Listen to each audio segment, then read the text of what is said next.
Welcome to T-SAT group 1 mains science and టెక్నాలజీలో భాగంగా ఈరోజు మనం చర్చించుకోబోయే అంశం DMH11 జన్యు అనువర్తిత పంటలు లేదా GM క్రాప్స్ జెనెటికల్లీ మాడిఫైడ్ క్రాప్స్లో ఇటీవల కాలంలో బాగా న్యూస్లో ఉన్నటువంటి క్రాప్ మరియు ఎగ్జామినేషన్ పాయింట్ ఆఫ్ వ్యూలో చాలా ముఖ్యమైనటువంటి పంటగా వీ కెన్ సే దిస్ DMH11గా చెప్పుకోవచ్చు.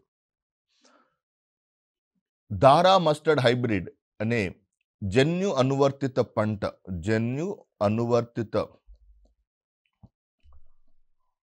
పంట అయినటువంటి ఈ DMH11 అత్యంత ఆధునిక సాంకేతిక పరిజ్ఞానంతో భారతదేశానికి చెందినటువంటి ఢిల్లీ విశ్వవిద్యాలయ శాస్త్రవేత్త అయినటువంటి దీపక్ పెంటాల్ అనే శాస్త్రవేత్త దీన్ని తయారు చేసిన నేపథ్యంలో ఇది ఎంతగానో చాలా ఎగ్జామినేషన్ పాయింట్ ఆఫ్ వ్యూలో చాలా చాలా ఇంపార్టెంట్. సో మనం గమనించి చూస్తే భారతదేశం శిలాజ ఇంధనాలు పెట్రోల్ డీజిల్ వంటి క్రూడ్ ఆయిల్ దిగుమతి కోసం 1,00,000 కోట్ల రూపాయలకు పైన ఖర్చు పెడుతూ ఉన్నది. అదే మనం తెలుసుకోవాల్సిన ఇంకొక విషయం ఏంటంటే నూనె గింజల దిగుమతి కోసం భారతదేశం సరాసరి 60,000 కోట్ల రూపాయలు పైగా ఖర్చు పెడుతుంది నూనె గింజల దిగుమతి కోసం. అంటే వ్యవసాయ ఆధారిత దేశమైనటువంటి భారతదేశంలో అవకాశాలు ఉన్నప్పటికీ ఇంకా జన్యు సాంకేతిక పరిజ్ఞానం పూర్తి స్థాయిలో అందుబాటులోకి లేకపోవటం వలన భారతదేశంలో పూర్తిగా ఎడిబుల్ ఆయిల్ దిగుమతుల కోసం ఆధారపడి ఉంటాం. సో ఈ పరిణామానికి దీన్ని కొంతమేరకు తగ్గించడానికి లేదా దిగుమతులపై ఆధారపడే అంశాన్ని కొంతమేరకు తగ్గించడానికి భారతదేశానికి చెందినటువంటి దీపక్ పెంటాల్ అనే శాస్త్రవేత్త DMH11 అని తయారు చేశాడు. DMH11 అనగా ధారా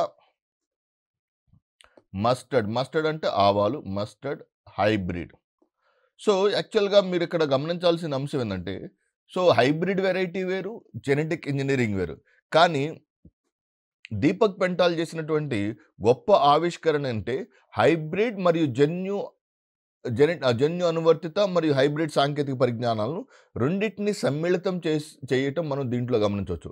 he makes both genetic engineering as well as hybrid.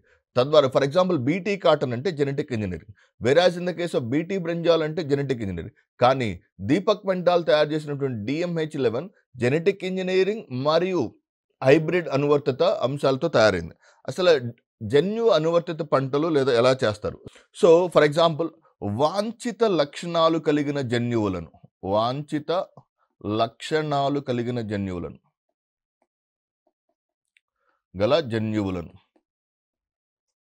For example ఒక మొక్క ఉందనుకుందాం.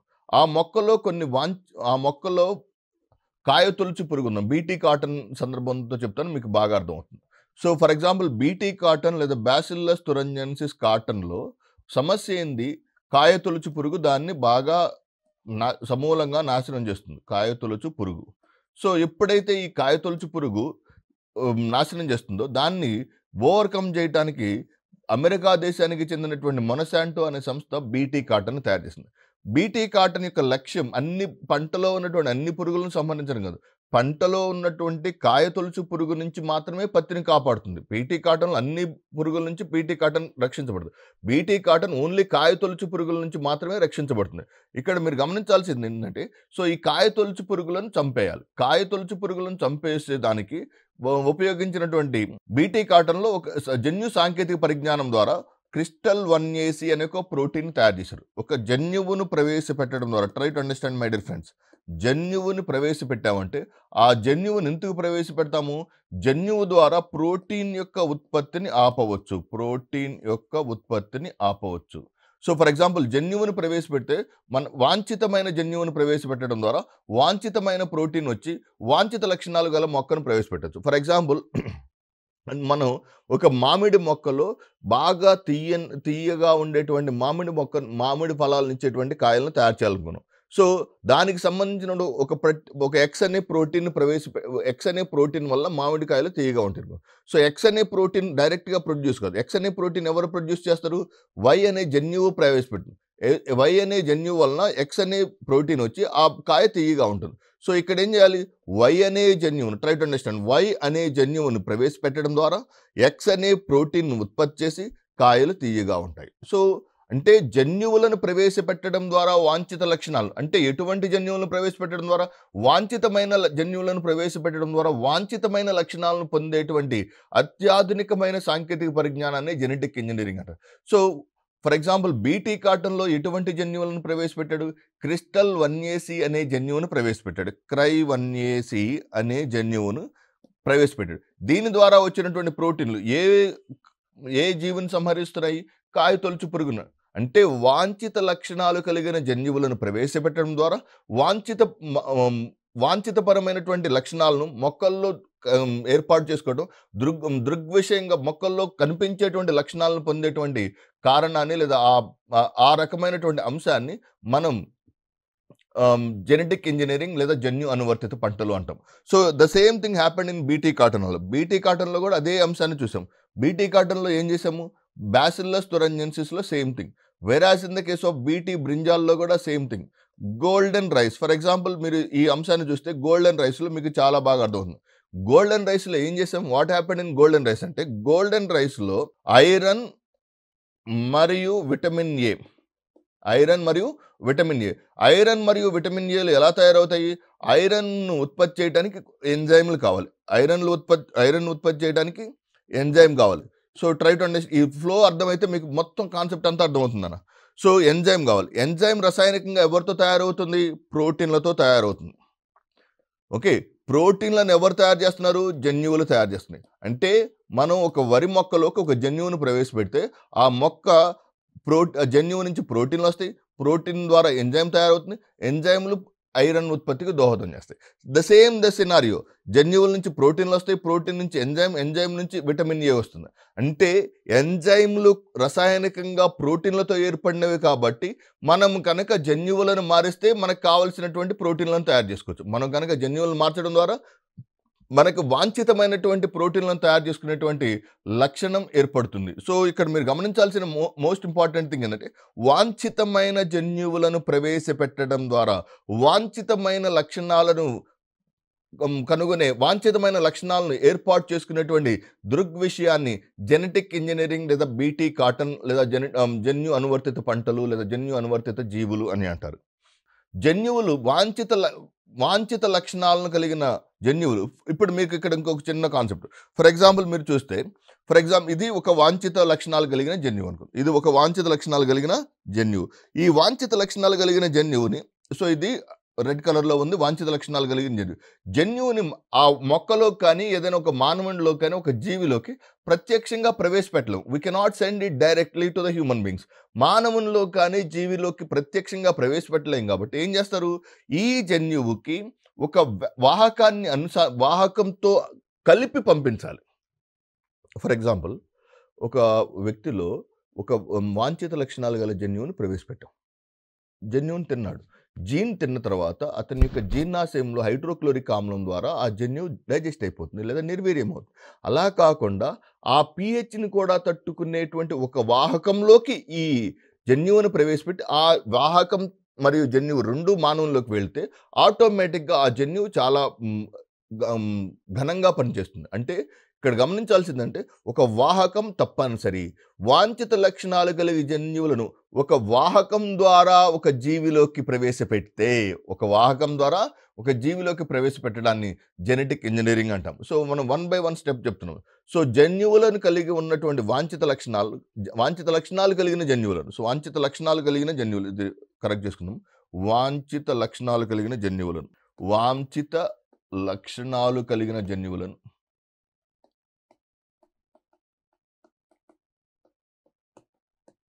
వాంఛిత లక్షణాలు గల జన్యువులను ఎవరిలోకి ప్రవేశపెట్టారు? వాహకంలోకి ప్రవేశపెట్టి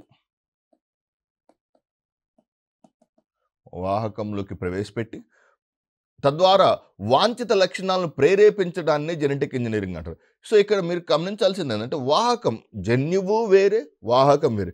బీటీ కాటన్లోని వాహకం వేరే, బీటీ బ్రింజాల్లోని వాహకం వేరే, DMH 11లోని వాహకం వేరే. వాహకం మారుతూ ఉంటుంది. ఎందుకని? అన్ని జన్యువులను ఒకే వాహకం తీసుకోలేదు కాబట్టి ఒక్కొక్క జన్యువుకి ఒక్కొక్క వాహకం అవసరం. మరియు పంటకు జన్యువులు కలిగి ఉన్న వాంఛిత లక్షణాలతో పాటు వెక్టార్ని ఇన్ఫెక్ట్ చేస్తారు. ఫర్ ఎగ్జాంపుల్ బీటీ కాటన్ అంటే ఏంది? బీటీ అంటే BT stands for what? Bacillus thuringiensis. Bacillus thuringiensis. Bacillus thuringiensis అనే ఈ వాహకం, ట్రై టు అండర్స్టాండ్. ఈ బ్యాసిల్లస్ తురంజెనిసిస్ అనే ఈ వాహకం ఏం చేస్తుందయ్యా అంటే, బ్యాసిల్లస్ తురంజెనిసిస్ అనే ఈ వాహకం నిర్దిష్టమైన జన్యువులను తీసుకెళ్తుంది. అంటే బీటీ అంటే బ్యాసిల్లస్ తురంజెనిసిస్ అనే వాహకం పేరు. సాధారణంగా వాహకాలను చాలా అభిలషణీయమైన స్థాయిలో కొన్ని మంచి లక్షణాలు కలిగినటువంటి వాహకాలను తీసుకుంటుంది. వాంఛిత లక్షణాలతో పాటుగా వాహకానికి సోకటాన్ని జన్యుపరంగా మార్పిడి చెందిన పంటలు అంటారు. సో వాంఛిత లక్షణాలను చూపగలిగేటువంటి జన్యువులను వాహకానికి అనుసంధానించడం అంత సులభంగా జరిగే ప్రక్రియ కాదు. ఎందుకంటే జన్యువులను ఒక వాహకంలో అనుసంధానించాలంటే, ఫర్ ఎగ్జాంపుల్ సాధారణంగా బ్యాక్టీరియాలను ఉపయోగిస్తారు. సాధారణంగా బ్యాక్టీరియాలను ఉపయోగిస్తారు. బ్యాక్టీరియా యొక్క జన్యు సమాచారం ఎలా ఉంటుంది? వృత్తాకారపు జన్యు సమాచారాన్ని కలిగి ఉంటుంది. ఈ వృత్తాకారపు జన్యు సమాచారాన్ని కలిగిన బ్యాక్టీరియాలోకి మనం ఎప్పుడైనా ఒక వాంఛిత లక్షణాన్ని ప్రవేశపెట్టాలని చూసినప్పుడు, ఈ వాంఛిత లక్షణాన్ని లయేజెస్ మరియు లైగేజెస్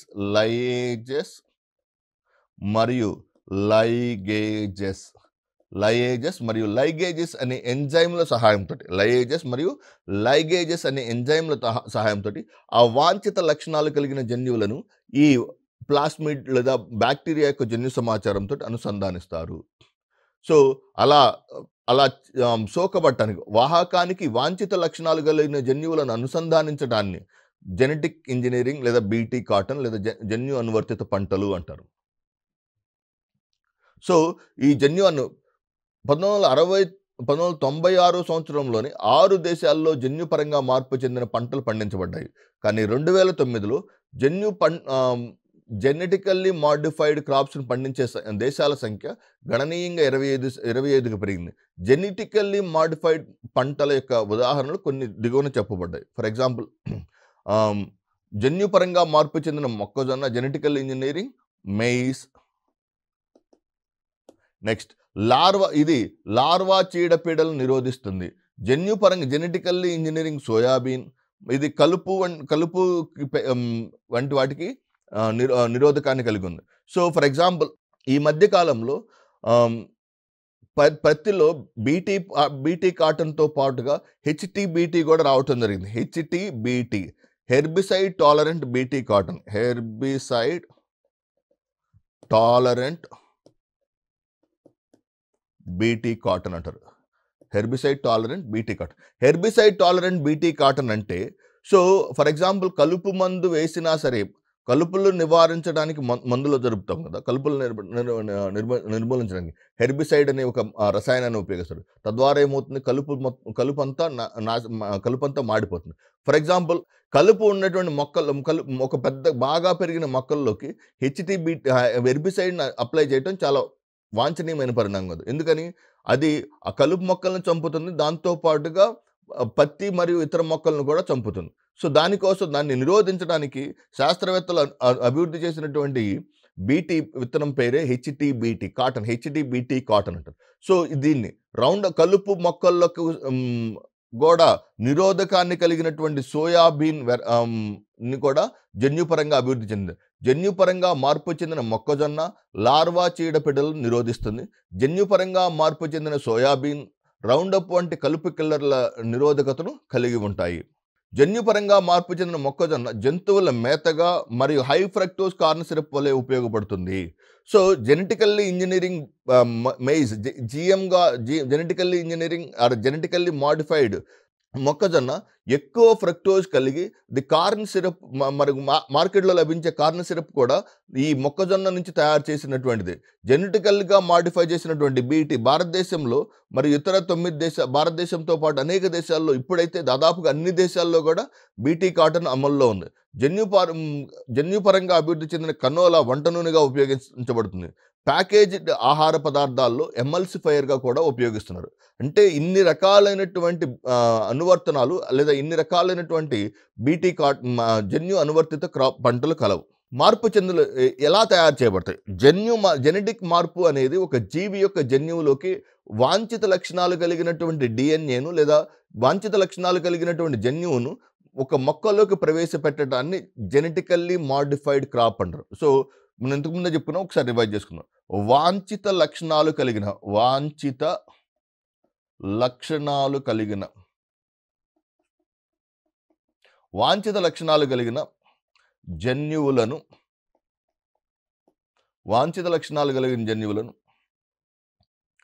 ఏదైనా ఒక వాహకంలోకి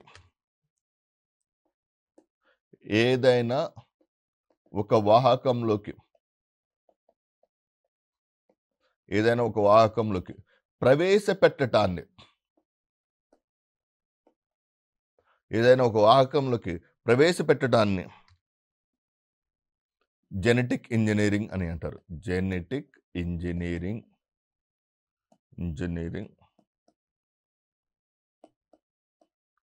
అంటారు.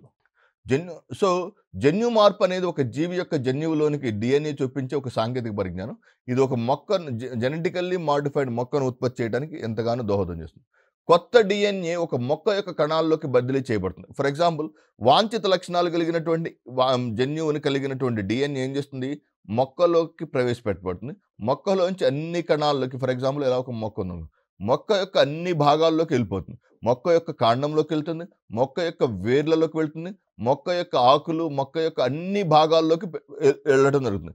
ఈ కణాలు తర్వాత కణాల యొక్క కణజాలంలో పెరుగుతాయి. అక్కడ అవి మొక్కలుగా రూపాంతరం చెందుతాయి. సో, వాంఛిత లక్షణాలు అంటే progress of this particular technology ఎలా జరుగుతుంది అంటే, వాంఛిత లక్షణాలు కలిగిన జన్యువులను వాంఛిత లక్షణాలు కలిగిన జన్యువులను ఒక వాహకంలోకి ప్రవేశపెట్టి వాహకంని ఒక మొక్కలోకి ప్రవేశపెట్టడం ద్వారా మొక్కలోని అనేక కణాల్లోకి వచ్చి మొక్కల యొక్క కణజాలం నుంచి మొక్కలోని అన్ని భాగాల్లోకి బదిలీ అవుతుంది. ఇలా వచ్చిన దాన్ని కణజాల వర్ధనం ద్వారా కావచ్చు, ఇతర హైబ్రిడ్ సాంకేతిక పరిజ్ఞానాల ద్వారా అభివృద్ధి చేయటాన్ని మనం జిఎం క్రాప్స్ లేదా జెనెటికల్లీ మాడిఫైడ్ క్రాప్స్గా చెప్తాము. ఈ మొక్కలు ఉత్పత్తి చేసే విత్తనాలు కొత్త డిఎన్ఏ ఉంటుంది. That is very important. So, జనరల్గా 2 రకాలైనటువంటి మార్పులు ఉంటాయి. ఒకటి సొమాటిక్ అబరేషన్స్, శాఖీయపరమైనటువంటి మార్పులు. 2 గ్యామెటిక్ అబరేషన్స్, బీజీయపరమైనటువంటి మార్పులు. సో, శాఖీయపరమైనటువంటి మార్పులు చాలా తాత్కాలికమైనవి. ఫర్ ఎగ్జాంపుల్, ఒక వ్యక్తికి యాక్సిడెంట్లో కానీ ప్రమాదంలో కానీ కాలు చెయ్యి ఏదైనా దెబ్బతింటే అతనికి పుట్టబోయే తరువాత సంతతికి ఇటువంటి లోపాలు అతని తరువాత సంతతిలో ఉండవు. ఎందుకని? అక్కడ ఏర్పడిన లోపం ఎటువంటి లోపంనా శాఖీయపరమైనటువంటి లోపం. సో, అటువంటి లోపాలు ఆ తరంతో అంతరించిపోతాయి. కానీ ఒక వ్యక్తికి వర్ణాంధత్వం ఉంది, అతని తర్వాత వచ్చే జనరేషన్స్లో ఆ వర్ణాంధత్వం లేదా కలర్ బ్లైండ్నెస్ రావడానికి అవకాశం ఉంది.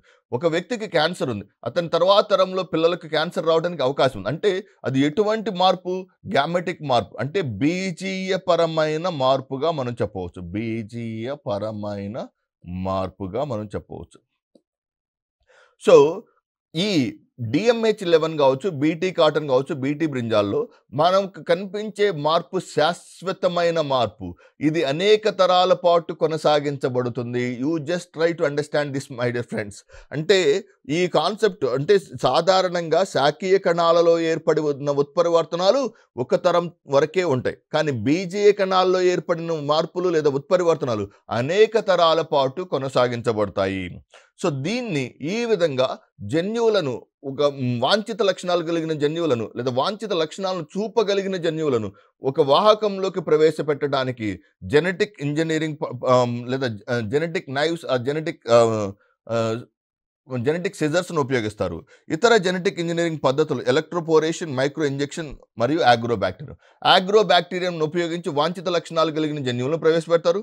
లేదా ఎలక్ట్రోపోరేషన్ విధానం ద్వారా ఒక షాక్ వంటి ప్రక్రియ ద్వారా వాంఛిత లక్షణాలు కలిగిన జన్యువులను ప్రవేశపెడతారు. లేదా మైక్రో ఇంజెక్షన్ ద్వారా కూడా ఈ జెనెటిక్ ఇంజనీరింగ్లో చూస్తారనమాట. మరియు జీన్ సీజర్స్ అంటారు. So, these are the techniques how a gene will be inserted into the host. అతిథేయులోకి జన్యువు ఏ విధంగా ప్రవేశపెట్టబడుతుందంటే, వాంఛిత లక్షణాలు కలిగినటువంటి జన్యువు వాంఛిత లక్షణాలు కలిగిన జన్యువు వాహకంలోకి ఎలా ప్రవేశపెట్టబడుతుందంటే, నెంబర్ 1 జీన్ సిజర్స్ ఆర్ జన్యు తుపాకుల ద్వారా కావచ్చు. నెంబర్ 2 జెనెటిక్ ఇంజినీరింగ్ పద్ధతులైనటువంటి ఎలక్ట్రోపోరేషన్ కావచ్చు, లేదా మైక్రో ఇంజెక్షన్ అంటే ఒక పిప్పెట్ లాంటిది మీరు చూసుంటారు కెమిస్ట్రీ ల్యాబ్లో. అలాగే బయో మైక్రో పిప్పెట్ చాలా చాలా చిన్న పరిమాణంలో ఉంటాయి. మైక్రో ఇంజెక్షన్ ద్వారా కావచ్చు, లేదా ఆగ్రో బ్యాక్టీరియం కూడా వాంఛిత లక్షణాలను వాహకంలోకి ప్రవేశపెట్టడానికి దోహదం చేస్తుంది. ఈ DMH11 గురించి ఇప్పటి వరకు మనం వాట్ ఈస్ GM క్రాప్, జన్యు అనువర్తిత పంటలు అనగానేమి, సో ఈ జన్యు అనువర్తిత పంటల్లో ఉన్నటువంటి దానికి ఉపయోగించేటువంటి సాంకేతిక పరిజ్ఞానం గురించి చెప్పుకున్నాం. సో మనం ఇంతకుముందు కానీ చెప్పుకున్నట్టు ఒక వ్యవసాయ ఆధారిత దేశం, 50% పైగా జనాభా వ్యవసాయంపై ఆధారపడి ఉన్నటువంటి ఒక దేశంలో 60,000 కోట్ల రూపాయలను వంట నూనె దిగుమతి కోసం ఉపయోగించడం చాలా శోచనీయమైన అంశం, చాలా తీవ్రంగా పరిగణించవలసినటువంటి అంశం. సో కానీ దీనిలో ఉన్నటువంటి బర్డన్ని చాలా వరకు తగ్గించడం కోసం 60,000 కోట్ల రూపాయలకు పైచిలుగు భారతదేశం ఈ వంట నూనెలు మరియు దిగుమతి కోసం ఉపయోగిస్తున్నప్పుడు దానిలో కొంత ఆవాలను తగ్గించడం కోసం ఇది ఢిల్లీ యూనివర్సిటీ ప్రొఫెసర్ దీపక్ పెంటాల్ ఈ పద్ధతిని అభివృద్ధి చేశాడు. ఆవాలు భారతదేశంలో అతిపెద్ద వంట నూనెనిచ్చే పంట. సో భారతదేశంలో అతిపెద్ద వంట నూనెనిచ్చే పంటల్లో ఆవాలు ఒకటి. ఒకే స్టాండర్డ్ పొజిషనింగ్ సిస్టమ్ ద్వారా జన్యుపరంగా విభిన్న మొక్కలను దాటడం ద్వారా ఒక పంట యొక్క హైబ్రిడ్ వెరైటీ రూపొందుతుంది. సో హైబ్రిడ్ వెరైటీ అంటే ఏంది? హైబ్రిడ్ అనగా సో ఈ మధ్యకాలంలో హైబ్రిడ్ లెర్నింగ్ అని కూడా వచ్చింది. ఆఫ్లైన్ మరియు ఆన్లైన్ రెండు కలిసి ఉంటే హైబ్రిడ్ లెర్నింగ్ అంట.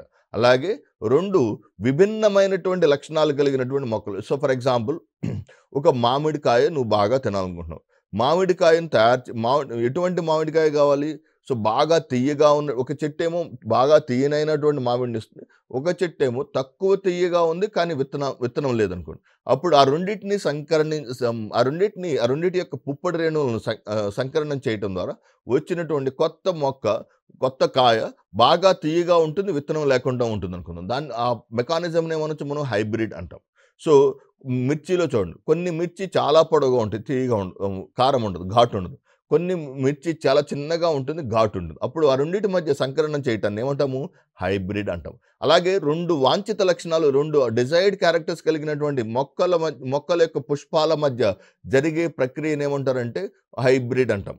సో జన్యుపరంగా విభిన్న మొక్కలను దాటడం ద్వారా ఒక పంట యొక్క హైబ్రిడ్ వెరైటీ రూపొందించబడుతుంది మరియు ఇది వాటి తల్లిదండ్రుల కంటే అధిక దిగుబడిని ఇస్తుంది. సో అదే కదా, that is the main purpose of the BT cotton.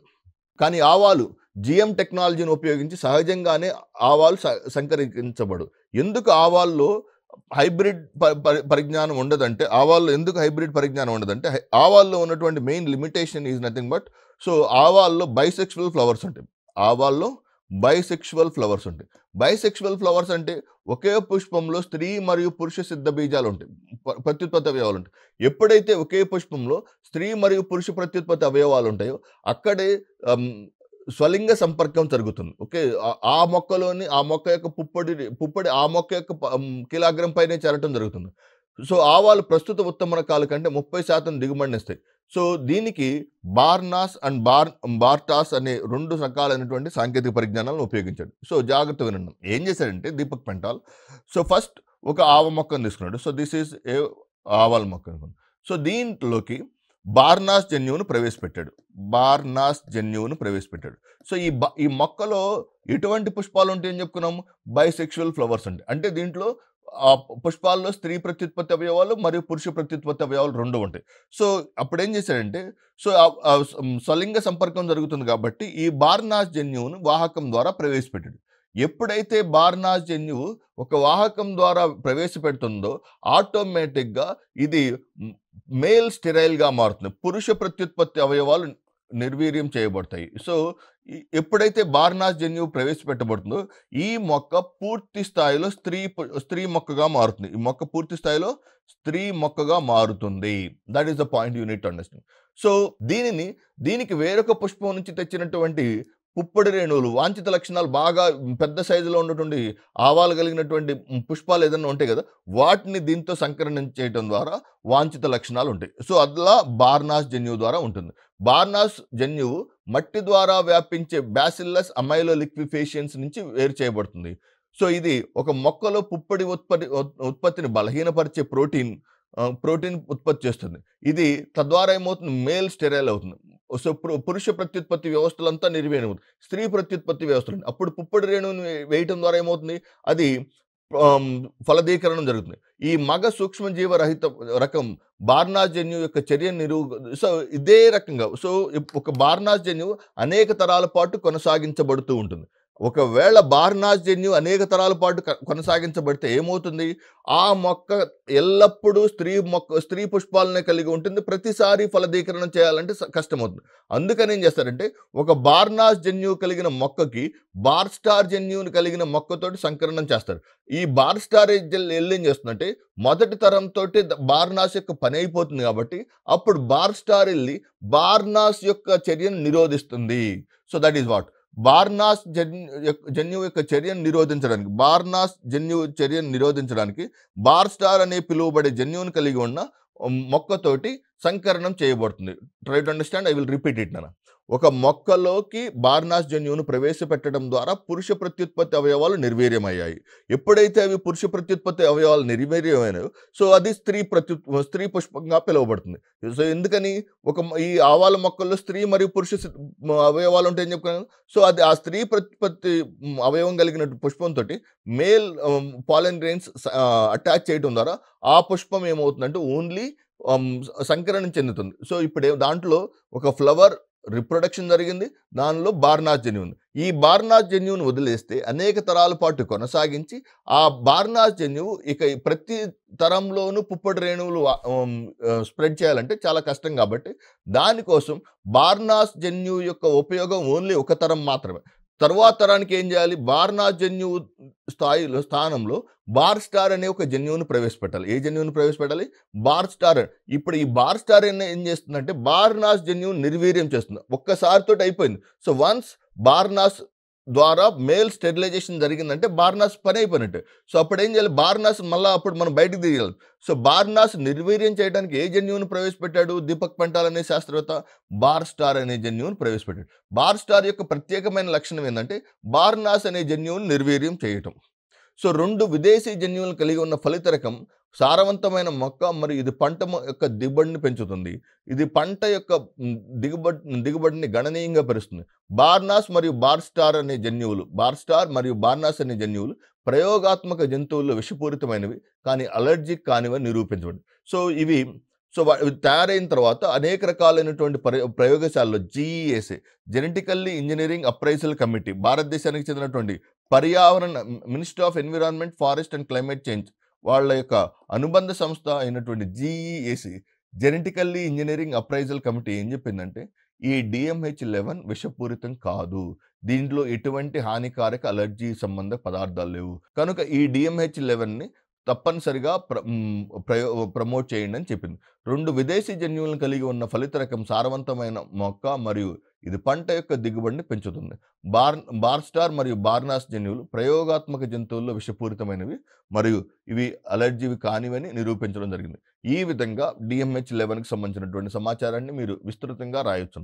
So first మీరు వాట్ ఈస్ DMH11, సో దానికన్నా ముందు జన్యు అనువర్తిత పంటలు అంటే ఏంది, జన్యు అనువర్తిత పంటలు ఏ విధంగా తయారు చేయబడతాయి రాయండి. తర్వాత ఈ